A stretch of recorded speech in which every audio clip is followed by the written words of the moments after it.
Mandurugas daw ang ating presidente. Naku, may real talk po ang isang contestant dyan sa isang pageant na kung saan nagustuhan naman ng mga manonood. Mandurugas daw. Naku, sapul si Dunyor. Pero ang sabi ng iba, ang ikinabahala ng iba, baka ipatawag ito sa TRICOM. Kasi ito kakapasok lang po na balita ay naiproklama pa naman si Benny Abante. Di ba talo siya sa butuan? Bakit naiproklama? Pag-usapan natin mamaya yan. Eto, panuorin muna natin ang real talk po ng isang contestant na kung saan sinabing mandurugas ang presidente.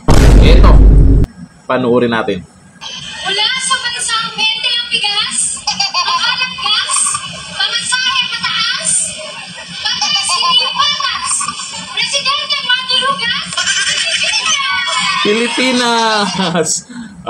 Ulit. Mula sa bansang 20 ang bigas, maalang gas, pamasahe mataas, patay sinipatas, presidente mandurugas,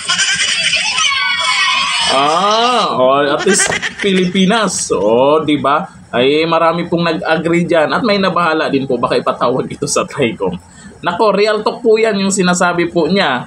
At nag-viral po 'yan kasi maraming nag-agree, maraming nag-share sa pool si Dunyor dito. Sabi ni RG Alin, pageant raman na te, ayaw paninood. Ibig sabihin po niya, pageant lang naman daw yan te, wag mong tutuhanin.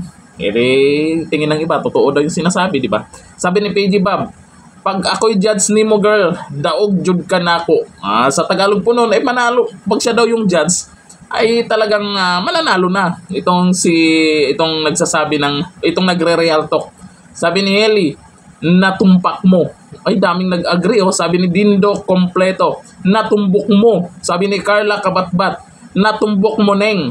Tingnan nyo naman yan. Sabi ni Annabel de los Santos, very sad, but this is true. At eto na. Ito ang matindi. Nako, mag-ingat-ingat tayo ha. Mag-ingat-ingat kayo. Baka sabihin, fake news yung pinagsasabi nyo. Nandyan ba naman? Uupo din yung talo sa boto, pero naiproklama. Ayon sa balita ha. Ayun na, just in, kakapasok lang. Comelec and Bank, ipinoproklama na si Benny Abante. Congratulations kung ganun.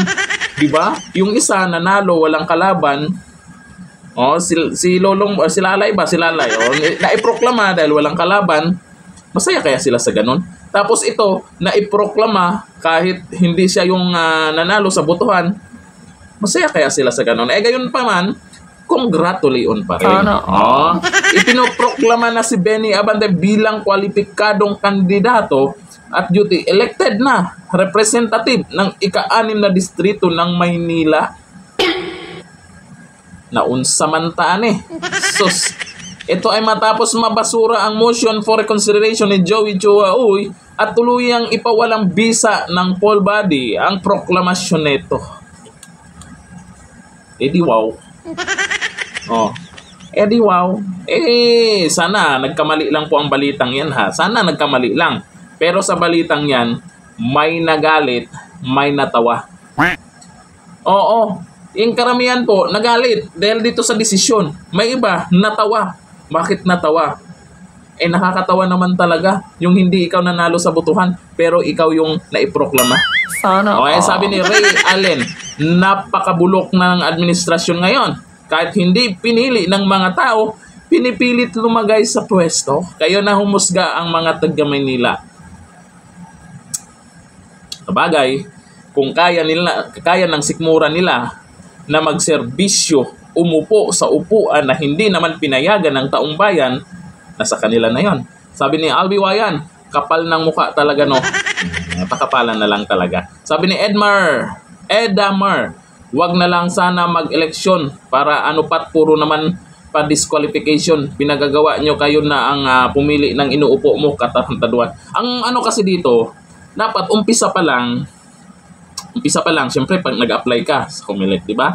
Tinitingnan naman nila kung qualified ka. Doon pa lang dapat malaman kung qualified ba o hindi.